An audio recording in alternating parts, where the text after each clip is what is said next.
Well, good evening. Like yourself, it is my first MacGill school, and it won't certainly be my last. There's a very significant lineup of speakers and a tribute to Joe Mulholland that everyone is here. And I suppose, like the saying goes, for another Joe, there's no show like a Joe show. So I'm delighted to be here this evening with my fellow panellists, and I hope I can offer an additional perspective on the economic implications of the upcoming vote on the Lisbon Treaty for the Irish economy.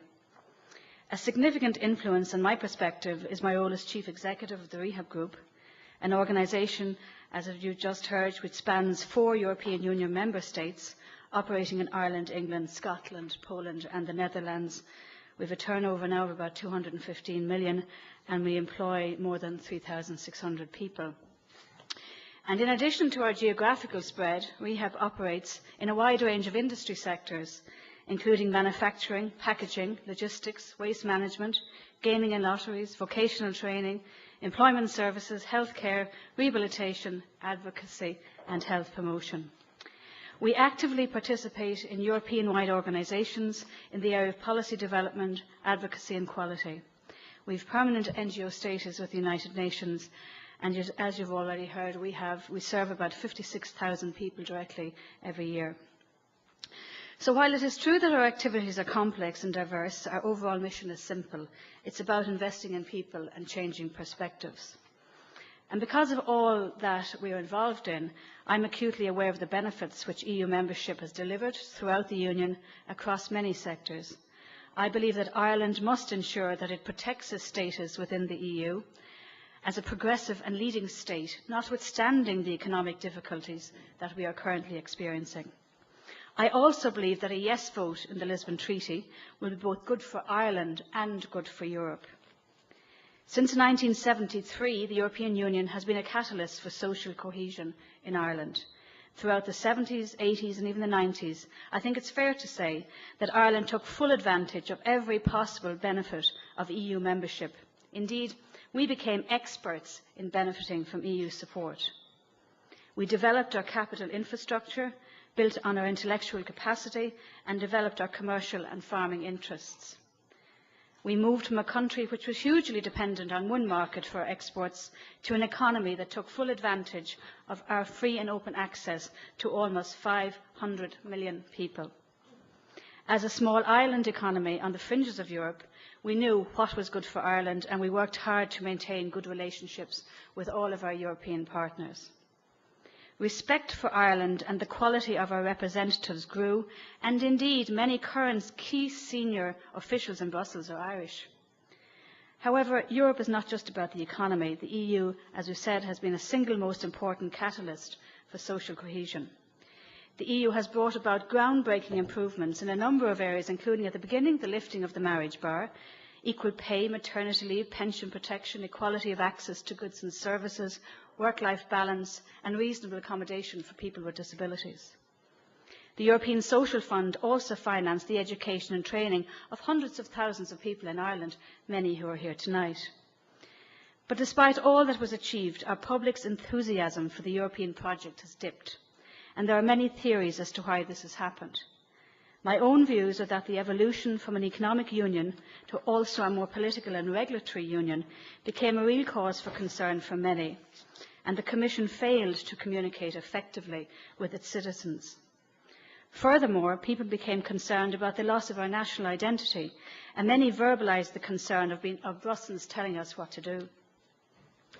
In June 2008, we believed Ireland could stand on its own, and we believed that we were net contributors, and we basked in the glory of our golden time. Perhaps we were becoming victims of our own arrogance, because in the same 4 weeks as we rejected the Lisbon Treaty, we sent a stuffed turkey to represent Ireland in the Eurovision. I believe we as a nation woke up on the morning of the 13th of June 2008 with very mixed feelings. The Lisbon Yes campaign had failed miserably in a cocktail of complacency, arrogance, confusion and real concerns. We knew that this would become a real problem for the country. The reasons for the no vote were many and varied. Of course, some people disagreed strongly with the treaty's provisions. However, others voted no because the messages delivered, both in favour and against, were confused. People didn't know what they were voting for. People believed that the treaty would make changes that, in fact, were never within its remit.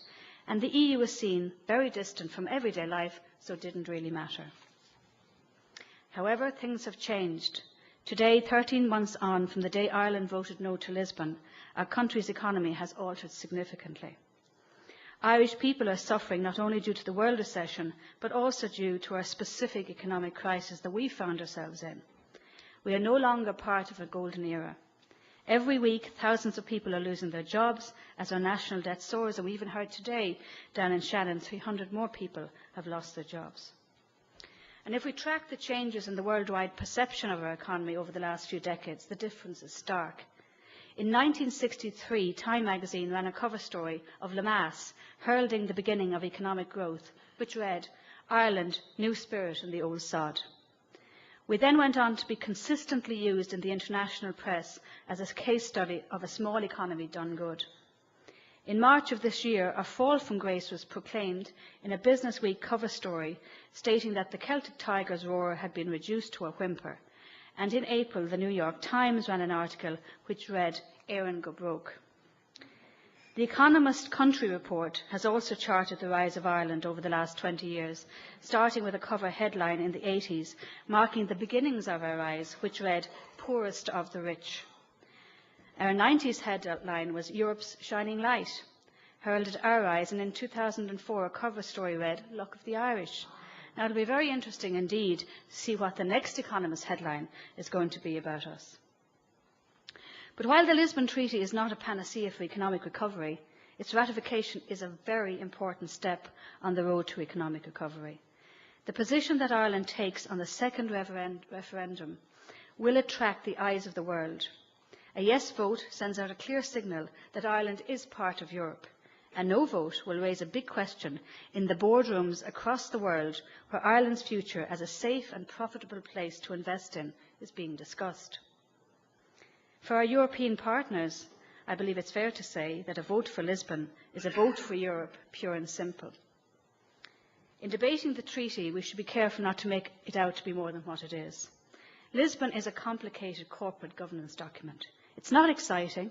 It doesn't contain any seismic change. It is, in effect, dull but necessary, leading some who describe it, to borrow a quote from Churchill, and call it a sheep in sheep's clothing. All organisations must have corporate governance reviews and changes that allow them to run as efficiently and as effectively as possible, and this is Europe's. We have now a solemn declaration that addresses many of the concerns of our citizens. Issues relating to taxation policy, the right to life, education, the family, Ireland's traditional policy of military neutrality, and the position relating to the Commissioner have been addressed. As Europeans, we must work our way out of this global recession. Europe will be competing against huge economies which operate as single entities. The changes brought about by the Lisbon Treaty will create a more agile, more competitive Europe.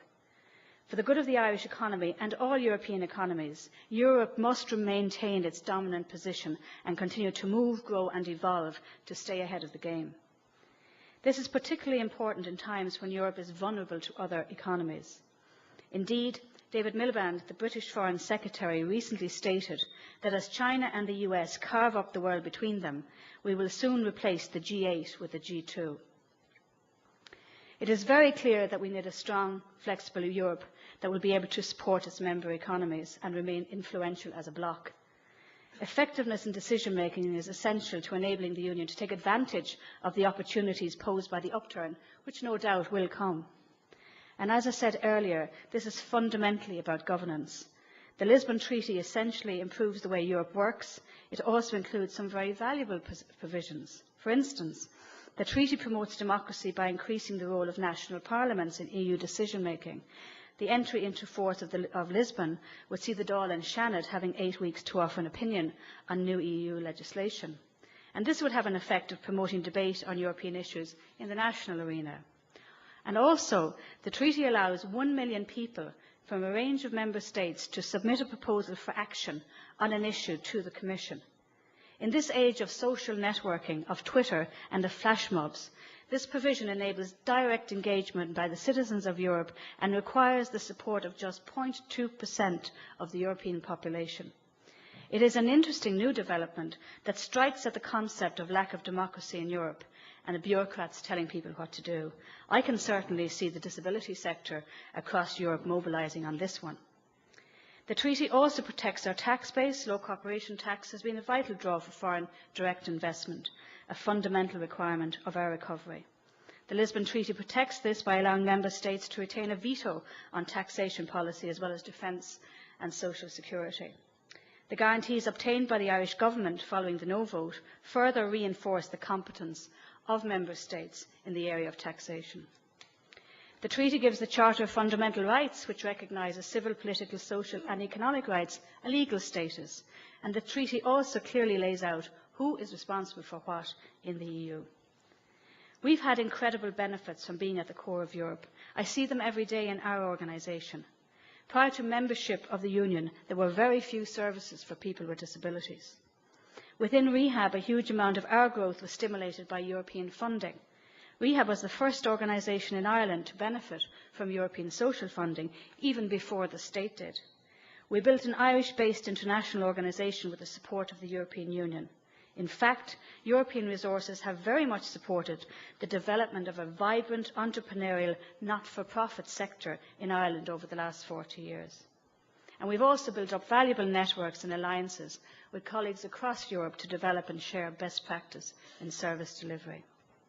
As a business, Rehab benefits from EU membership in many ways. For instance, one of our successful businesses, electronic recycling, is a direct result of the WEEE directive requiring manufacturers to recycle electrical goods. Arising from this, Rehab has a successful recycling business with sustainable jobs at market rates for people with disabilities. And by the way, this has had a further benefit of 2,000 high-spec refurbished computers with all the current Microsoft products being provided to date to 1,600 schools at little or no cost. Over the last 5 years alone, with the support of the European Social Fund, National Learning Network, Rehab's Training Employment Division has placed 3,000 people with disabilities in jobs. And this is very, very important because unemployment among people with disabilities is nearly at 70%. We have real diversity in our workforce, with staff bringing their expertise from across Europe, importing cutting-edge techniques and programmes to allow us to deliver best practice and quality in our products and services. And we are spreading the best practice too. In a manufacturing plant in Poland, we're introducing the ethos of our unique, successful, integrated workforce where people with disabilities work side by side with able-bodied colleagues. For Rehab, the continued prosperity of Europe and Ireland is crucial to our future. We are dependent on accessible European markets in order to continue to grow our business for the good of our philanthropic goals. The EU Procurement Directive, whereby specific contracts can be reserved for social enterprises, will, if activated by the government, enable us to compete in other markets and protect jobs for people with disabilities, while at the same time benefiting the country by keeping resources in Ireland. And this is all about the EU tendering. This is where we can keep these projects in Ireland for the benefit of Irish people. A vote for Lisbon is a vote in favour of rebuilding the Irish economy. It's also a confidence vote by the Irish people of Europe. It is an opportunity for us to relaunch Brand Ireland on the world stage as pro-European and pro-recovery. It would be fair to say that the confidence and goodwill of our fellow members may in some places in Europe be temporarily dented, and that we are the topic of much gossip and speculation in the boardrooms and canteens of Europe. But along with all our other recovery measures, in Lisbon too, we now have an opportunity to rebuild the trust which has been central to Ireland's success in Europe. The last Lisbon Treaty referendum became a hotbed for many different and often unrelated issues. The debate generated far more heat than light. This time around, we owe it to the Irish people to declutter the debate. The Lisbon Treaty is about ensuring that the huge tanker that is Europe can change course quickly to overcome the rough seas ahead. It will ensure that Europe is fit for purpose with an effective and responsive structure. Again, it's about governance and management, and I think we need to demystify it and not make it seem more than what it is. The Referendum Commission for the second referendum will ensure that impartial information is provided about the contents of the treaty. And it's quite right that the state should foster a balanced debate and that it fund the provision of clear and impartial information about the treaty. However, it is also necessary to foster fair and balanced coverage in news and current affairs. Unfortunately, by interpreting guidelines for coverage of a referendum as requiring equal airtime for the yes and no sides, rather than a more qualitative measure, the media, while striving to, does not always achieve this equity. And the Coughlin judgment was about equal airtime for uncontested party political broadcasts, not about news and current affairs. And I believe if we do not address this, referenda campaigns could continue to be hijacked by unconnected issues just because they are being opportunistically linked to one side or the other, leaving the general public confused and misguided. This will not serve our democracy well, and thought needs to be given as to how this can be addressed. As a member of the previous Nice 2 campaign, I believe that we once again have a second chance to reaffirm our commitment to the European project. We must do this by providing a strong message on Lisbon. We need to be deferential to the perceptions of the no voters in Lisbon 1 and ensure that we give them enough good, clear reasons to respectfully change their view. So back to the future economic headlines for Ireland. What will the next Economist country report say? Will we be the country of recovery?